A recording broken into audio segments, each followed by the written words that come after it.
want to clear your exam in first attempt, आपको ये नहीं बोलने वाले कि सबको 10 घंटे पढ़ने हैं। ये अपने आप को बेवकूफ बनाने का टाइम नहीं है। यहाँ पे सीरियसली आपको पढ़ाई करना होगा। This is for both working या नॉन वर्किंग, है ना। रियलिस्टिक चीज के बारे में बात करने वाले हैं।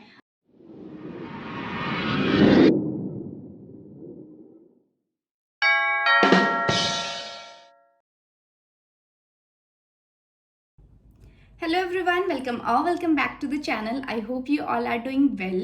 So I am getting a lot of messages कि मैम RRB प्रिपरेशन कैसे करनी है, RRB का एग्जाम कैसे होगा, उस पर वीडियो बनाओ।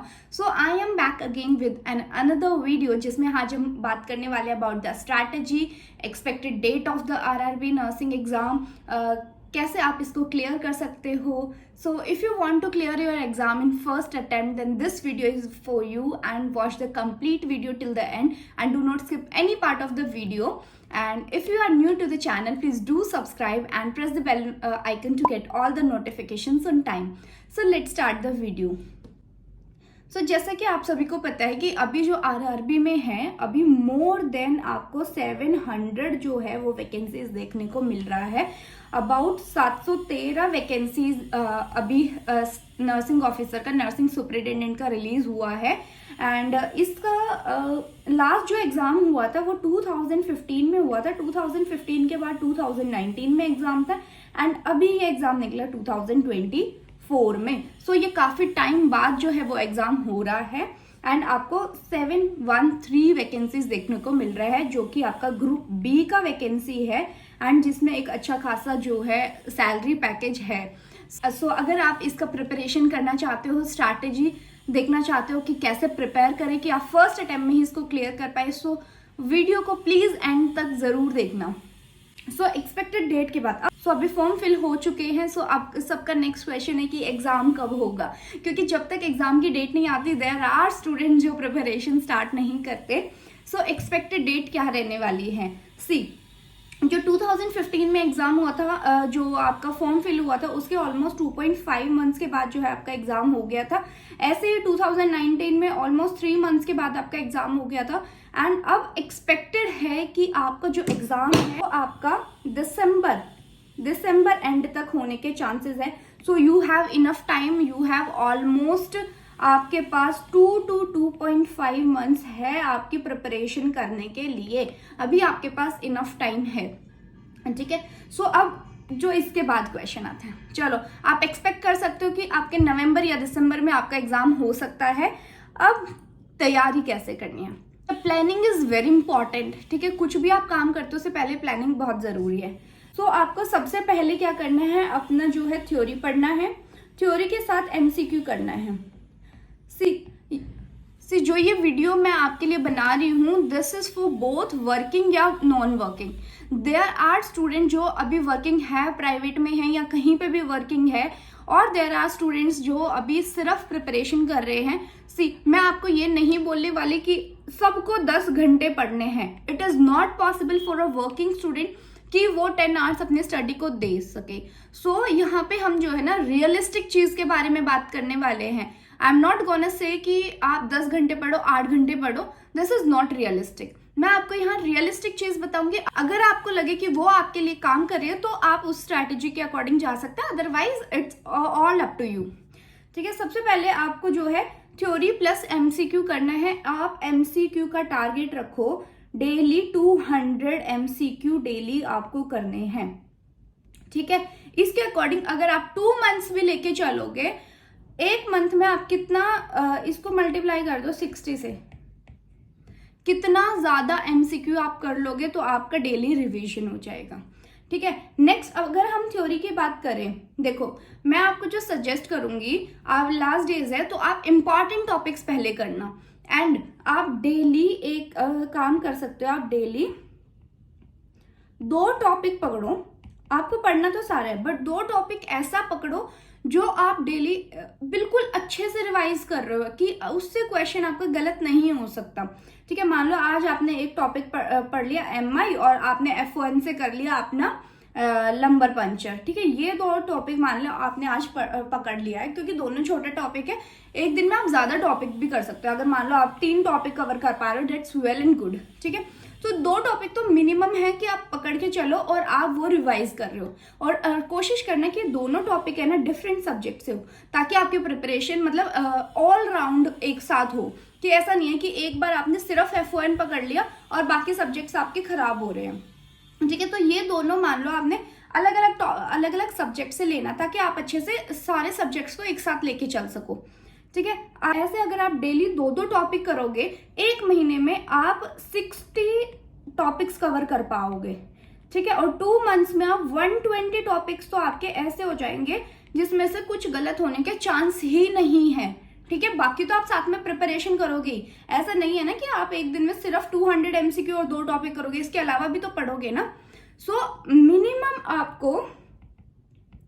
मिनिमम आपको 3 to 4 आवर्स तो अपने डेली के निकालने हैं, चाहे आप वर्किंग हो या नॉन वर्किंग हो। ठीक है, आप सिर्फ प्रिपरेशन कर रहे हो या कुछ भी है, आप वर्किंग हो तो भी आपको 3 to 4 आवर्स निकालने हैं। This is minimum.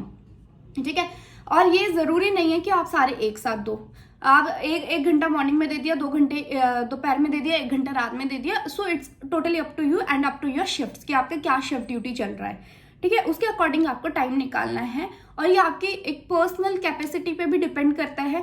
मान लो आप वर्किंग हो और मैं आपको बोल रही हूँ 4 घंटा, तो आप 4 घंटे से ज्यादा नहीं पढ़ोगे। अगर आपको लग रहा है मेरा डे ऑफ है, उस दिन आप ज्यादा भी कर सकते हो, है ना। तो वो टोटली आप पे डिपेंड करता है, बट ये मिनिमम है कि इतना घंटा आपको पढ़ना है, क्योंकि एक इंडिविजुअल की कैपेसिटी भी होती है। लाइक मैं तो 1.5 आवर से एक टाइम में बैठ के नहीं ज्यादा कर सकती। हमारा एक ब्रेन का कैपेसिटी भी होता है ना कि वो एक टाइम पे कितना ले पा रहा है। कुछ स्टूडेंट्स होते हैं जो 4 से 5 घंटे लगातार बैठे रहते हैं, लेकिन उनके जो ब्रेन में जो चीजें जाती है वो कितने देर के लिए जाती है, वो मान लो जाती होगी सिर्फ 2 घंटे, बाकी वो 3 घंटे वो अपने आप को सेटिस्फाई करने के लिए बैठे हैं, पढ़ने के लिए, कि अपना मन को सेटिस्फाई करे कि मैंने 5 घंटा पढ़ा। बट उनको भी पता है कि उन्होंने अच्छे से पढ़ाई सिर्फ 2 ही घंटे की है। सो अपने आप को बेवकूफ मत बनाना, ये अपने आप को बेवकूफ बनाने का टाइम नहीं है। यहाँ पे सीरियसली आपको पढ़ाई करना होगा। ठीक है, ये बात हो गई, आपके MCQ करना ही है। दूसरा चीज आता है आपको प्रीवियस ईयर क्वेश्चन जरूर करना है। ठीक है, आपके MCQ प्लस इसके साथ जो इमेज बेस्ड क्वेश्चंस आते हैं, इमेज बेस्ड क्वेश्चंस भी आपको रिवाइज करना है।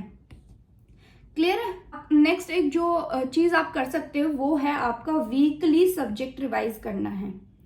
वीकली सब्जेक्ट रिवाइज करना है। जैसे मान लो आपके अभी मान लो आप 2 महीने मान के चल रहे हो अपने एग्जाम के लिए, देयर आर 8 वीक्स। ठीक है, 8 वीक्स मान लो आपके पास 8 संडेज आ रहे हैं। ठीक है, तो आपके 8 के 8 जो सब्जेक्ट है वो रिवाइज हो जाएंगे, 8 सब्जेक्ट तो अच्छे से रिवाइज हो जाएंगे। सो संडे नहीं, आप कोई भी मान लो आपका आप वर्किंग हो, आपके पास कोई एक डे फ्री है, आप वो मान लो। ठीक है, मतलब एक दिन आपको ऐसा लेके चलना है जिस दिन आप कंप्लीट एक सब्जेक्ट का कंप्लीट रिवीजन कर रहे हो। एक संडे आपने कर लिया F1 का रिवीजन, देन नेक्स्ट उसके दूसरा सब्जेक्ट कर लिया, मतलब वो दिन आप कंप्लीटली उस चीज को दे रहे हो, और आपका पता चल जाएगा कि उस सब्जेक्ट में आपके क्या वीक पॉइंट्स है, क्या स्ट्रॉन्ग पॉइंट्स है, क्या मेरे को अपने पॉइंट्स जो है वो बेटर करने हैं। ठीक है, देन नेक्स्ट आता है आपका नेगेटिव कंट्रोल। देखो इसमें भी आपका 1/3 का जो है नेगेटिव मार्किंग है, जो आपका नेगेटिव मार्किंग कंट्रोल करना है। यहाँ पे आपका जो एग्जाम पैटर्न है वो रहने वाला है कि आपके 100 मार्क्स का जो है वो 100 क्वेश्चंस का जो है वो पेपर रहने वाला है, जिसमें से जो 70 क्वेश्चंस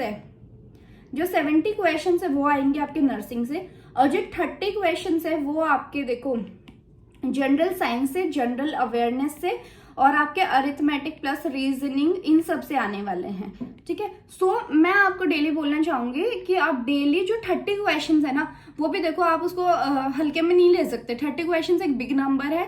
सो आप उन 30 क्वेश्चंस के लिए डेली अपने रूटीन से 30 मिनट्स टू 1 आवर निकालना है। ठीक है, काफी स्टूडेंट्स हैं जो उस चीज को छोड़ देते हैं बिल्कुल, पर बिल्कुल नहीं छोड़ना आपको। 30 to 1 आवर तो आपको उन सब चीजों के लिए देना है। एक दिन आप मैथ्स को दे दो, एक दिन रीजनिंग को दे दो, एक दिन आप साइंस पढ़ लो, है ना, जनरल साइंस और जनरल अवेयरनेस से क्वेश्चन आएंगे। सो ऐसे आप अपने जो है टाइम को मैनेज कर सकते हो। ठीक है, नेक्स्ट चीज जो है आपको इन 2 मंथ्स के लिए मैं ये नहीं बोलूंगी कि आप सोशल मीडिया छोड़ दो, क्योंकि इट इज नॉट पॉसिबल। तो आप जो है अपने 2 मंथ्स के लिए उसको रिस्ट्रिक्ट कर सकते हो। अपना एक टाइम लिमिट सेट कर लो फोन पे कि यूट्यूब के लिए 1 घंटा और इंस्टाग्राम के लिए 1 घंटा, मतलब टोटल 1.5 आवर कुछ आप उस पर कर सकते हो।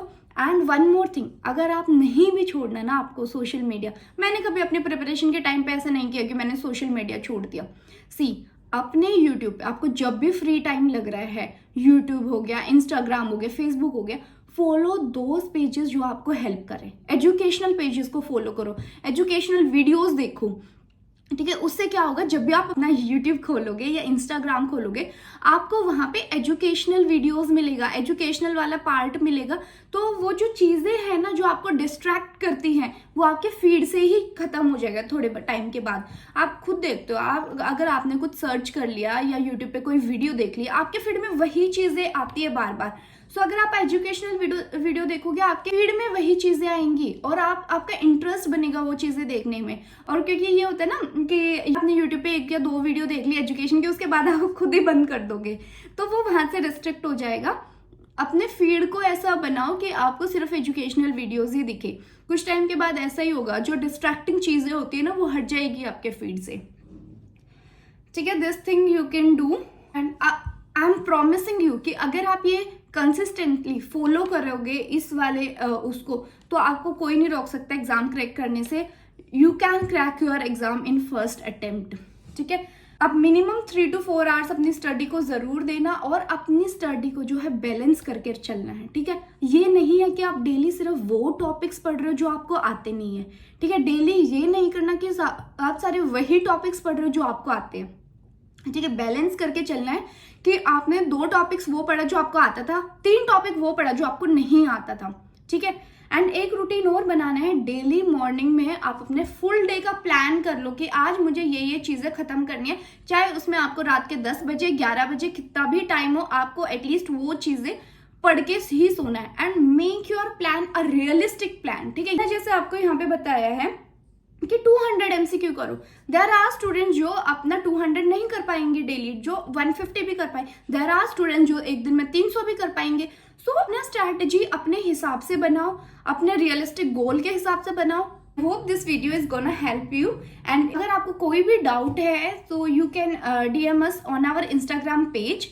I will mention the page here.